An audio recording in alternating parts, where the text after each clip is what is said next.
So, Buenos tardes mga katropa. Linggo ngayon. Mag-vlog kami ulit ang pamilya ko. Cooking vlog naman. Kasama ko ngayon ang nanay tatay ko. Magluluto kami ng ginataang manok. Adobo. Native yun ha. Tara, mag-vlog tayo. Hello! Isang magandang hapon po sa ating lahat. Ngayon pong hapon, magluluto naman kaming mag-asawa ng adobong manok. Isa sa mga paborito ng aking mga anak. Magandang hapon, mga kapatid. Pabilitin ko ngayon, yun po yung posko. Kapatid nung pa, Boris, hanggang Dennis, lumapangyo. May kumusta naman po kayo dyan? Dahil kami po ay nag-aalala dahil palita po ay buong Pilipinas ay binagyaman naman. Sana makarecover tayo. Lakasan lang man loob. Ngayon, ipapakilala namin sa inyo, papakita namin para mapinala kayo sa matipid na pagluluto ng ibang klaseng adobo. Pero ito ay native tradition. Ito po niyan, naghanap ako sa palengke na ganito. Manok, wala akong makita. Naghanap din ako ng dahon ng sili, wala akong makita dahil sana po, makaraos tayo lahat. Alam niyo po, kaya ako nakatilis, nagpunta ako sa aming bukay at doon ako nagpahugig. Ayan, hindi dito na namin celebrate. Mainit po sa labas eh. Kaya yan, ayun po isang bubaybay sa amin para tayo pagkatulungan. Hello again mga katropa. Ito nga pala ang sangkap ng aming adobong manok. Isang native na manok na ginayat-gayat na pang-adobo. Ayan o, ganito lang ang diet. Mantiga, bawang, sibuyas, meron din tayong tanglad, masarap na pangpalasa. Daddy, ito pa nga pala mga nalimutan mong sabihin mga kailangan pa. Pamintang buo. Dahon ng atsuete. Oh my God, what is that? At syempre, kailangan natin talagang may gata. Dahil yung adobo natin, gagawin nating adobo sa gata. 2 buong niyog ito, ipinakayod na natin.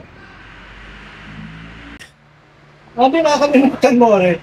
Nangyari dahon ng aswete. Ito yung dahon ng laurel. Ako nga pala ito ng laurel. Memory gap na yata si mami eh. Sorry. Malabo pa mata. Hindi naman ayos pa rin yan. Naalala ko yung masarap na sa akin yung araw, yung mga atubo sa aswete. Mga katropa, niluluto yun ng nanay ko. Tamtira sa akin yun. Ay ngayon, sino-author na nito, kakaito naman. Native na manok, Tagalog. Nga pala, may tanong ko, ito mga katropa, palagi sinasabing manok yung Tagalog. Ito, anong tawag ko sa ibang mga lugar? Ha? Mga katusagutin mo yan. Pagluwanag ko. Pwedeng, kung Tagalog na manok, pero di, Bisayang manok. Siguro nga, oo. Mindanao na manok. Kasi palagi na lang tayong Tagalog at sinasabi na paano naman yung... Wala naman masama yan. Language barrier lang yun, di ba? Ito, tanong lang paano naman doon sa lugar ng bayan? Native ba na manok ba yun? Ano tawag ko sa lugar sa kabayanan? Chicken Joy! Galing! Mga Tama! katropa, pinag-uusapan natin native. Yung ibang mga pagkain ay galing sa tayuhan pa, at tulad ng chicken yun, nabanggit ninyo. So hindi na siya native. Hindi na native. Nabanggit mo dati kanina na ang paborito mo ay yung adobo sa atsuete. Ay, nagpupwisit ako lutuin yun ngayon dahil naninira lang. Yun yung paborito mo yata sa paborito ay bata pa. Ngayon, ang paborito nila ay yung adobo sa suka at toyo. At ang lulutuin naman ngayon ay kakaiba pa dahil adobo sa gata. Natatandaan ko nga, ilang beses ka na rin nagluto na ganito. Native na. Native ba yung niluto noon?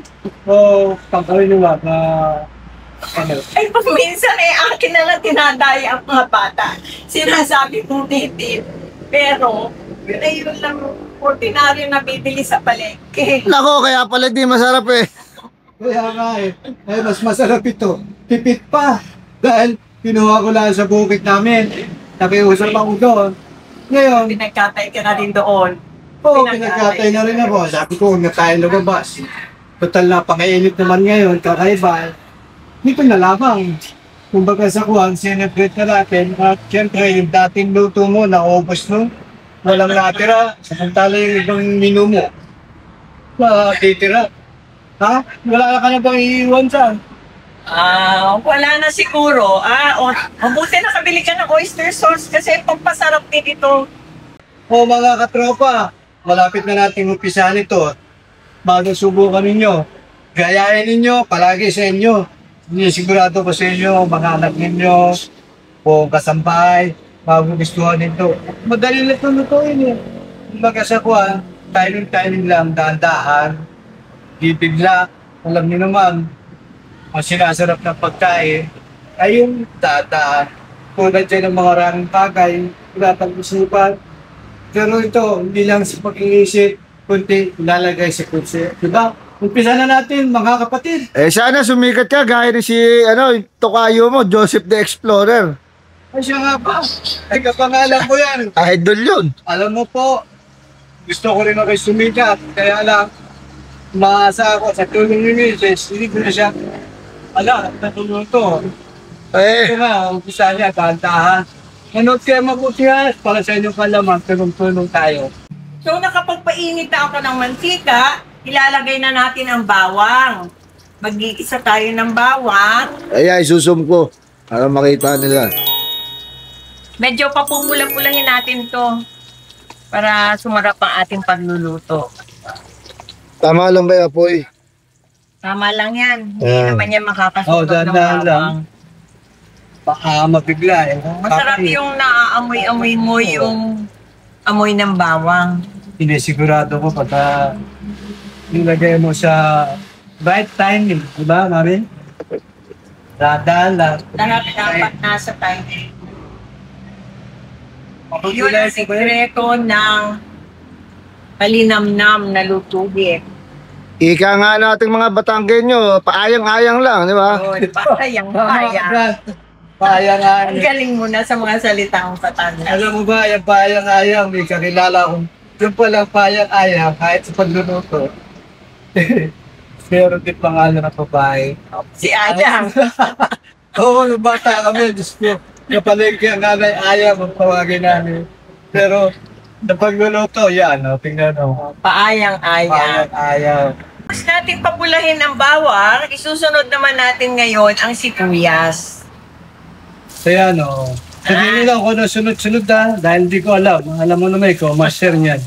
At sinisigurado ko naman sa iyo, pagka nagustuhan nila ulit yan, palagi tayong bibili ng ganyan. Para sa mga katropa, maasahan ninyo. Masarap ito. Kakaibang luto ng Medyo Pilipino. palalabasin natin ngayon yung juice. Diyos, Alam niyo mga Patas. katropa, ang Pilipino tayo mayaman sa kultura ng pagluluto. Maraming tayong alam, pero nalilimutan na. Correct, mami, nalilimutan na eh. Ayan. Kapag ganyang medyo, ano bang tawag doon, yung bawang natin at sibuyas, ay masarap na ang amoy at saka Brownish na, siya ay Sa pula-pula na yung tawagin ng matatanda dyan, alam mo mami, maibita ko sa iyo talaga. Mga araw, ay yung pagkanahin nga, nagkakakulay na parang pusik, parang hipon, malagkang hipon. namumula-mula. Muna. Parang malagkang hipon, ay di. Isusunod natin Huwag mo dito. ikaw lang. Ay, ikaw ang mga... Tolya. Ay, Yan. Lalagay na natin ang Lalagay na natin syempre ngayon ang main ingredient natin. At ito ay ang ginayat na manok or yung na-slice na nating native na manok.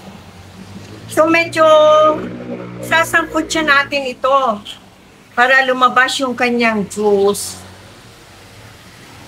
Yan, sangkot siya. Takot siya. Lagyan na natin ito ng kaunting asin. Ay, Yan, kanya kadami. kaunti lang muna. Ganyan ba sa experience mo?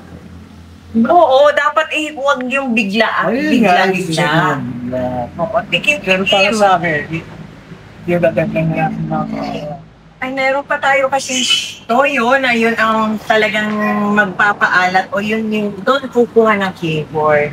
tira lang. Hindi naman alam ba ninyo na talaga sa pagluluto, huwag niyong kakalimutan lagyan ng asin. Anong pa man yung kaniyang mga pampaala, pag ito man ay toyo o patis, huwag kakalimutan yung lalagyan ng pinch of salt.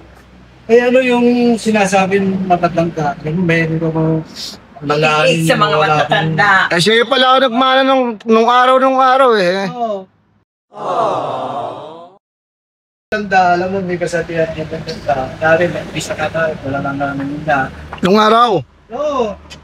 Ma, anak. Ito, kung ito ay kaya nagyaya pa. Lahat ng niluluto, naririnig ko. Siguro naman, alam mo rin, na palaging kombinasyon yan. Ha? May asik. Kaunting Magtatama. asukal. Kaunting asukal. Oo, tama ka doon. Naniniwala din ako doon. Dahil lahat yan ay para daw ba mabalanse. Bakit? Lahat ng niluto. Balanse ng alay. Patat. Ito pa nga pala ang mga susunod pang sangkap na kinakailangan. Toyo.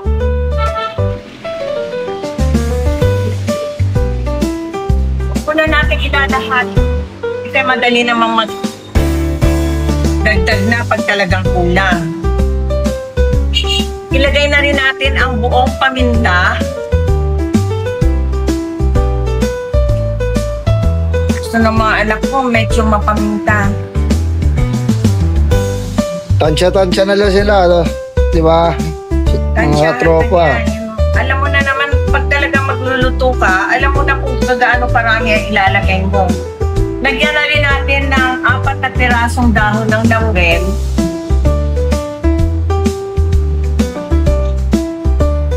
Doon, alam mo kung kakaamoy na bakit. Ilagay na rin natin ang Knorr chicken cube. Lagyan na rin natin ng siling pula. Sili. Pula. May laurel na tayo, di ba?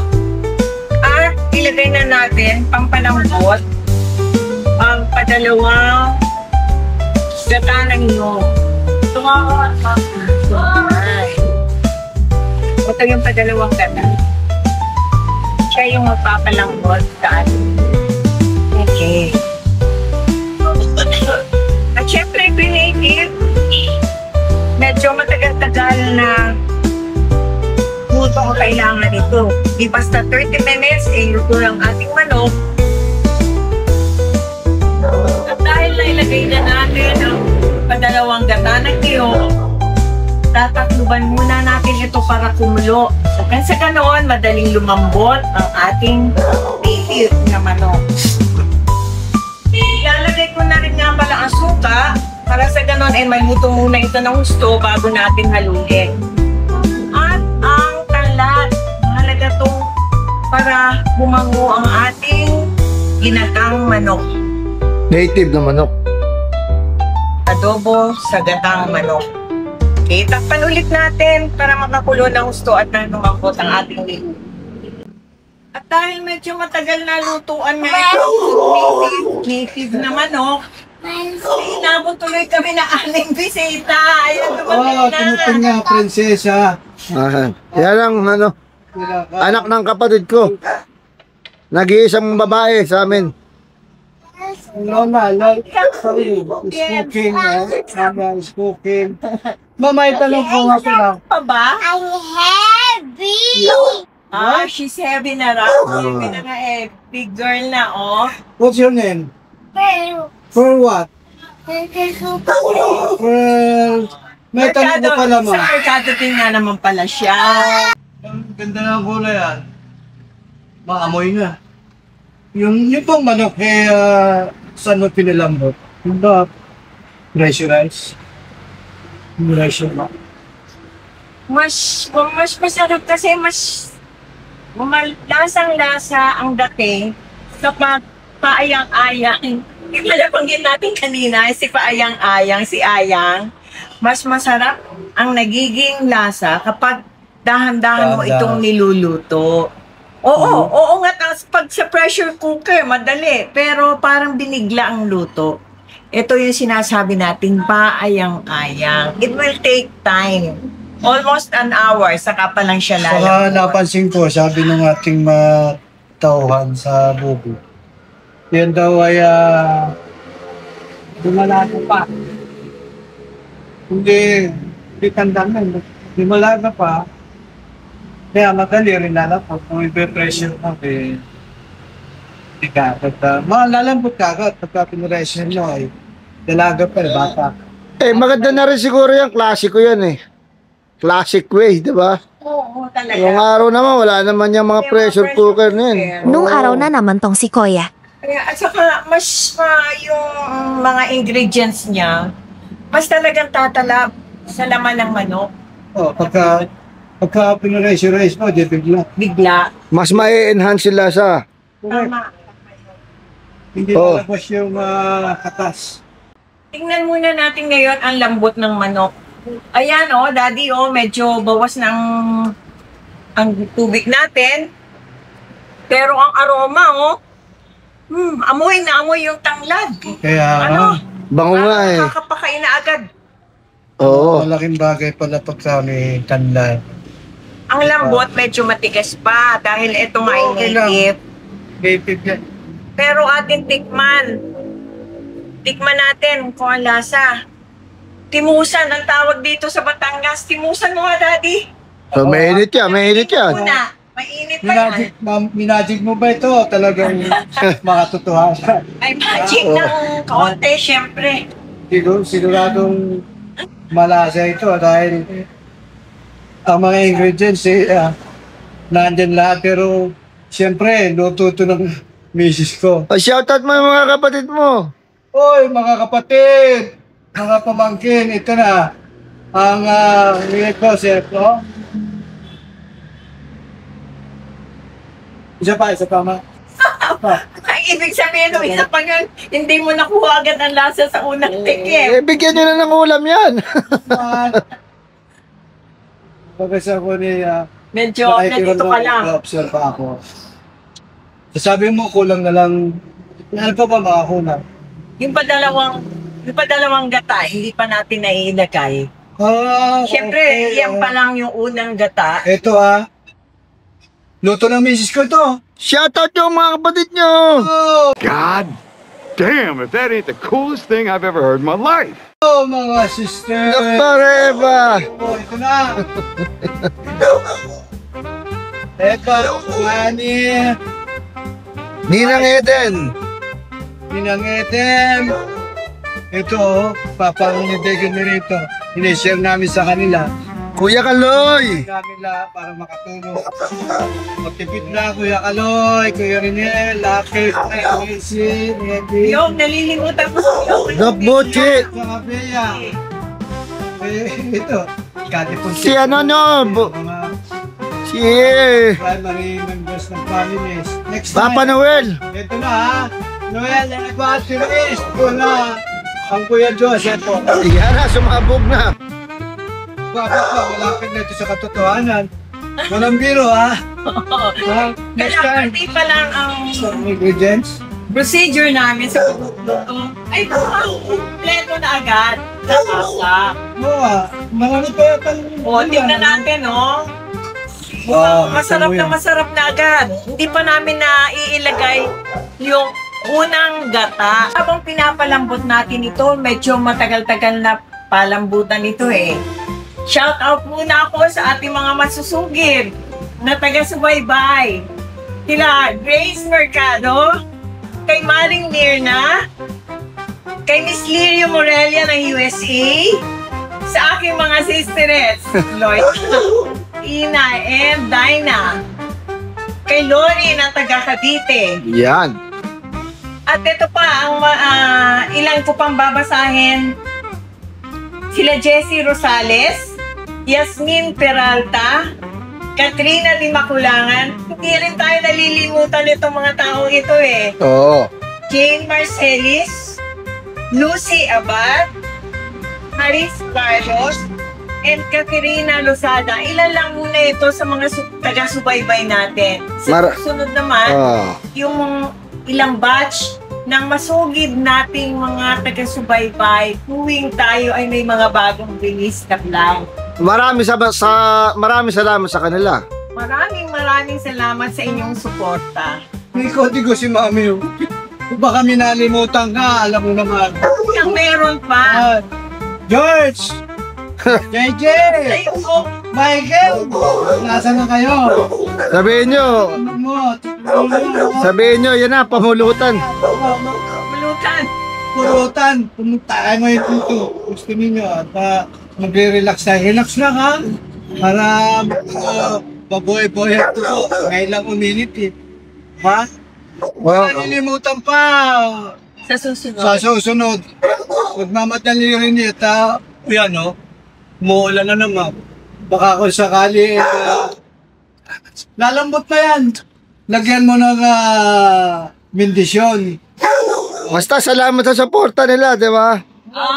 Talaga. Maraming salamat sa inyong suporta. Kung hindi sa inyo, syempre, walang kami ng viewer. Bago mo makapatulong mamaya sa susunod. Tuloy-tuloy muna ang ating pagpapalambot. Sa Mga ilang susunod. minuto pa yan. Dadagdaga. Ito, ilalagay na natin yung unang gata. Salin mo na, Daddy, kasi malambot-lambot na. Okay? Sige, todo mo na yan, Daddy. Yan. Kikita na ang sarap ng ating niluluto. Pang ilang to? Yan yung pinakaunang gata. Okay, yan yung... Walang biro. Mga kasama. Una pa lang talaga. Unang gata ha. Masarap. Hindi may isa pa. ito na nga yun. Kasi pag sinabi mo unang gata, yun yung pure. Kanina yung una natin ibinuhos, yun yung padalawang katas natin. Kompleto ng gata. Kumpleto na tayo sa gata. Medyo. Hindi pa man nakakumpleto lahat. May oyster sauce ba yan? Lalagyan pa natin ng oyster sauce, dagdagin ng nam. Hindi natin ilalahat ito at baka masyadong umala. Grabe ang sa amoy pa lang. Maganda na ang kulo nito, Daddy. Ano pa ang kulang? Nasa finishing touches na Ano pa ang tayo. kulang, ma? So, lagyan siguro natin ng kaunting magic. Ayun, yung magic sarap, kaunti lang. Ito yan, ha? Kaunti lang. Magic sarap, baka naman. Kaunti lang yan. Magic sarap daw, beke naman. Kaya naman. Pinakakapalaway, ha? Walang galang, talaga makakapalaway. Ito talagang kultura ng Pilipino. So, kita naman ninyo. Native. Ang ganda na ng kulo. So, Grabe sa kaunting-kaunti na lang. itsura pa lang, ano? Inaan ulit natin ang apoy. Naku, ubos na lasinggero yan. Oo, Kaya yung mga friends ko na, Dayo na kayo ulit dito. dumayo na ulit kayo dito. Nakawala kayo, ha? May malamig na beer na dito. Relax. At wala ang bagyo. Mga katropa, sa mga fan na saan namin kayo ay magiging maayos. Ito na mga katropa, almost done na ang cooking natin. At almost ready na rin for plating. Masarap na at napakasarap ng amoy. Mga katropa. Ready for, na to? For war or plating. Ayan, buhos ko na. Pwede ibuhos na. Oo. Kita naman ninyo yung gata, Nako, gera na to. Sarap. Ayan. Dahil hindi lang naman ako ang nagluto, Ang titikim ay talagang masasarapan. Yan. Baka makakalimutan yung itlog. Pampasarap din yun, ha? Oo, naglalaga pa tayo ng itlog. Sa din Kasi yun. kaulam yon ng adobo. Yan. Okay na yan, Jolo. Kalimutan. Hindi na natin isasama yung tanlad. Okay. Kasi pampasarap lang naman yan sa lutuin. O mga katropa, ito yung finished product ng ano nga to? Adobo sa ginataan. Native na manok. Yan, kitang-kita nyo na naman. Okay. O mga tropa, dahil nga tapos na tong adobo, syempre dapat titikman na natin niya. Ayan, o. Aluin ka muna para makuha ko yung sarsa niyan. Naku. Mukhang masarap ang luto ng airmat saka airpods ko. Ayan, ha. Ano to eh. Healthy to. Diba?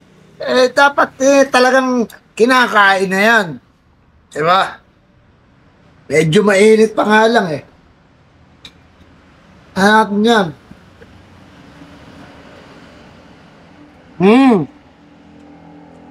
Sarap. May buto nga lang eh, pero okay lang.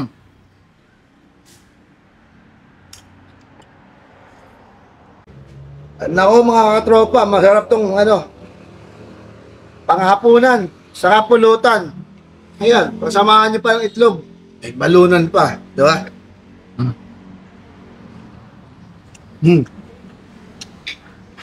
Ano, nakakakain kayo dito. Kain tayo mga katropa. Adobo ginataan, native cut. Na-impart po namin ang sikreto ng masarap na adobo, pakaibang luto ng adobo na native po yun. Kami po'y nag-iwan sa inyo ng magandang hapon ulit. Huwag kayong bibitiw. Hanggang sa muli po. Thanks for watching! Maraming salamat sa inyong lahat. Hanggang sa muli naming vlog. Thanks for watching! Thanks for watching po. Next month.